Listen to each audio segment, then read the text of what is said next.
بسم اللہ الرحمن الرحیم الحمد للہ رب العالمین والصلاة والسلام علی سید المرسلین اما بعد۔ اللہ رب العزت کی حمد و ثنا اور محسن انسانیت محمد رسول اللہ صلی اللہ علیہ وسلم پر درود و سلام کے بعد سب سے پہلے جمعیت علماء ہند کے ارباب بصیرت کی تحریک اور ان کے حسب ارشاد منعقدہ اس تربیتی مذاکرے کے تمام شرکاء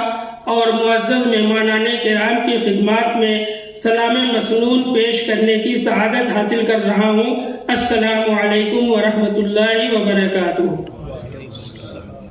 اور ساتھ ہی ساتھ جمعیت علماء ہریانہ، پنجاب، ہماچل، چندی گڑھ کی جانب سے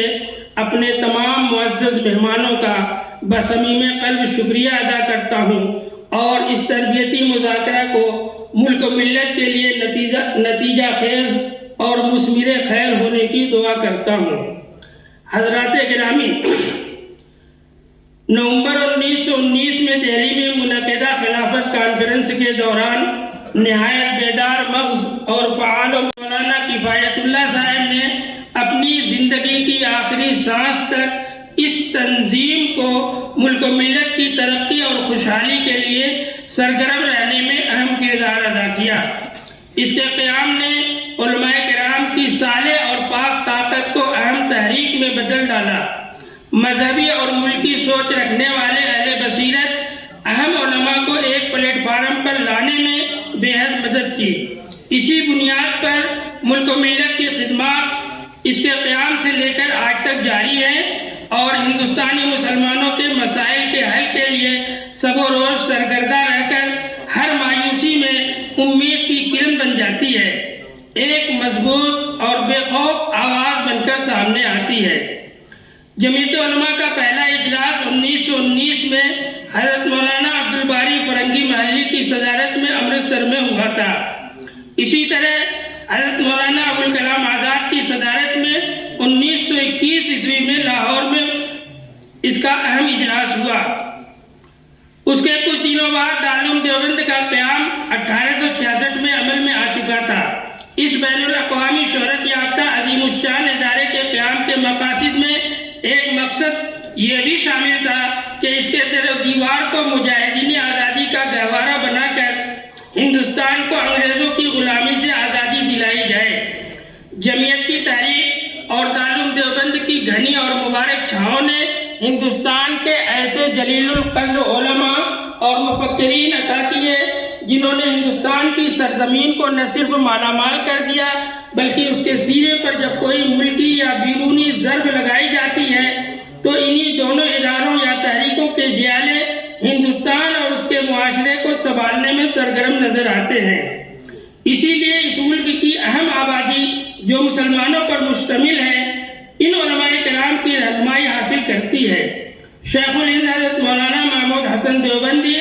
شیخ الاسلام حضرت مولانا سید حسین احمد مدنی، مولانا ابوالکلام آزاد، مجاہد ملت حضرت مولانا حفظ الرحمان سیوہاروی رحمہم اللہ جیسے اکابرین نے اس صحت مند تحریک کو جیلا بخشی تھی۔ وہی تحریک اپنی پوری آفتاب اور پاکیزہ مقاصد کو اپنے دامن میں سمیٹے ہوئے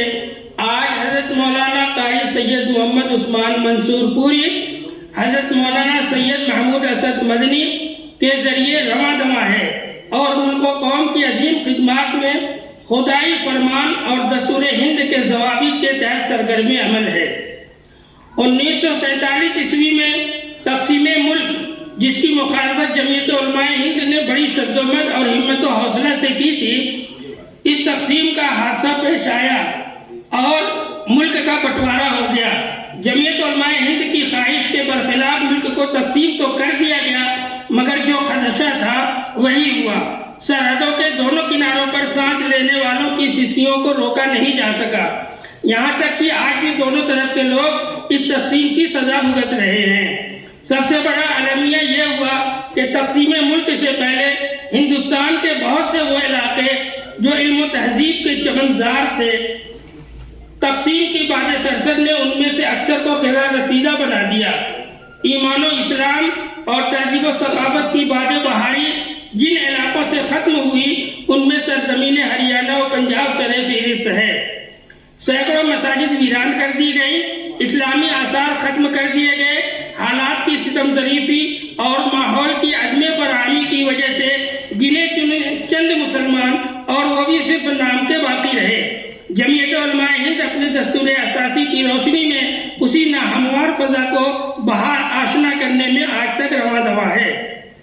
سرزمین ہریانہ و پنجاب آزادی سے پہلے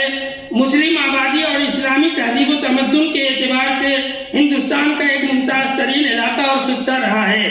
یہاں کی علمی، تہذیبی اور ثقافتی خدمات کے انمٹ نقوش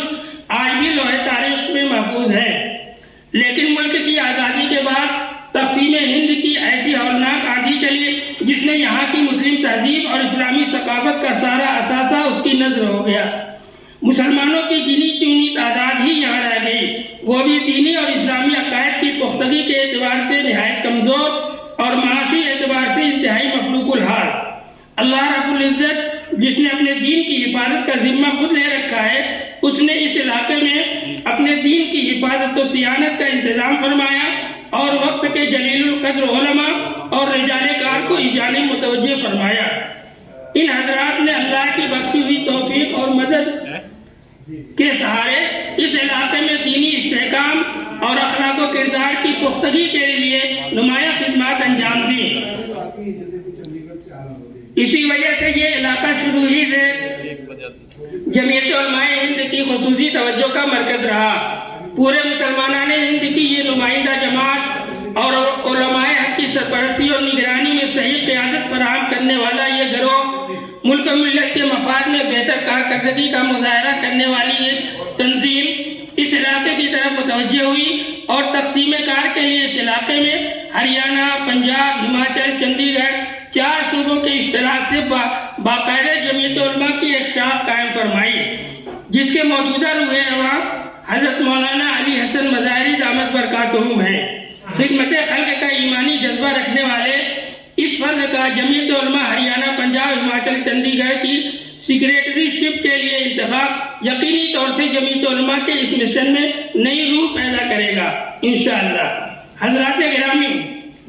گزشتہ 28 اور 29 جنوری 2021 میں جمعیت علماء ہند کے مرکزی دفتر دہلی میں آل انڈیا پیمانے پر ایک تربیتی مذاکرہ کا انعقاد کیا گیا تھا، جس کے بڑے ہی مثبت اثرات سامنے آئے۔ کارپردازان جمعیت نے فیصلہ کیا کہ اسی انداز کے تربیتی مذاکرے کے پروگرام صوبائی سطح پر ملک کی مختلف ریاستوں میں منعقد کیے جائیں تاکہ جمعیت علماء ہند کے کام اور پیغام سے زیادہ لوگ واقف ہو کر میدان عمل میں بہتر کردار ادا کر سکیں۔ اسی جذبے کے تحت جمعیت علماء ہریانہ، پنجاب، ہماچل، چندی گڑھ کے زیر اہتمام آج کا یہ تربیتی مذاکرہ ہے، جس میں آپ سب حضرات شریک ہیں۔ حضرات محترم، حالات و زمانے کے اعتبار سے کسی بھی تنظیم یا جماعت کی ترجیحات بدلتی رہتی ہیں، اس لیے کہ تنظیم یا جماعت جو ٹارگٹ اور مقصد لے کر چلتی ہے، اس کی حصولیابی کے لیے حالات و زمانے سے ہم آہنگی ضروری ہوتی ہے۔ جمعیت علماء ہند کا مستقل دستور اساسی ہے اور الحمدللہ یہ جماعت ہمیشہ سے اسی دستور اور اپنے اسی منشور کو سامنے رکھ کر کام کرتی رہی ہے۔ البتہ کام کرنے کا انداز بدلتا رہا ہے، لیکن مقصد اساسی وہی ملک و ملت کی فلاح رہا ہے۔ موجودہ دور چونکہ میڈیا اور الیکٹرانک دور ہے، اس لیے جمعیت علماء ہند کی تمام تر سرگرمیوں کو بھی موجودہ دور کے ذرائع ابلاغ و ترسیل سے جوڑنے کی کوشش کی جا رہی ہے۔ جمعیت علماء ہند کی مستقل ویب سائٹ اور اس کا مکمل تعارف ابھی اس پروگرام میں آپ حضرات کے سامنے پیش کیا جائے گا۔ حضرات محترم، اس وقت کا بڑا اہم مسئلہ دینی مدارس کے فضلہ کا ہے۔ دینی مدارس کی تعلیم انتہائی اہم اور ضروری ہے اور اس کی سعادت سے انکار کی کوئی گنجائش بھی نہیں ہے، لیکن اس زمانے میں دیکھا یہ جا رہا ہے کہ مدارس اور دینی جامعات کے فضلہ اپنی دینی تعلیم کی تکمیل کے بعد وہ مؤثر کردار ادا نہیں کر پاتے، زمانہ جس کا مطالبہ کر رہا ہے، اور حکومت ہند کی نئی تعلیمی پالیسی کے اعتبار سے بھی ضروری تھا کہ جمعیت علماء ہند اس جانب کوئی اقدام کرے۔ چنانچہ جمعیت اوپن اسکول کا نظام بنایا گیا ہے، جس سے مکمل واقفیت بھی آج کے اس پروگرام کا اہم حصہ ہے۔ حضرات سامعین، موجودہ دور میں معاشرتی بگاڑ اور اس کی وجہ سے قوم مسلم کی دین سے دوری اور دین بیزاری کی جو فضا عام ہو رہی ہے، اس پر روک لگانے کی مستقل جدوجہد بھی اس وقت جمعیت علماء ہند کی ترجیحات میں شامل ہے۔ اس سلسلے میں بھی بہترین رہنمائی آج آپ حضرات کو حاصل ہوگی۔ محترم حضرات، آج کے اس اہم تربیتی مذاکرہ میں علم و تحقیق کے ارباب ذیشان تشریف فرما ہیں اور جلد ہی ان سب حضرات سے مستفید ہوں گے۔ آپ حضرات کا زیادہ وقت نہ لیتے ہوئے آخر میں آپ تمام شرکاء کا شکریہ ادا کرتا ہوں اور خاص طور سے اپنے معزز مہمانوں، خاص طور پہ حضرت ناظم عمومی اور دیگر حضرات علماء کرام اور مختلف شعبوں اور ذیلی یونٹوں کے ذمہ داران کی خدمت میں تشکر و امتنان کے جذبات پیش کرتا ہوں اور ان کی تشریف آوری کو نیک فالی تصور کرتے ہوئے آپ سب حضرات کی خدمات میں السلام علیکم ورحمۃ اللہ وبرکاتہ۔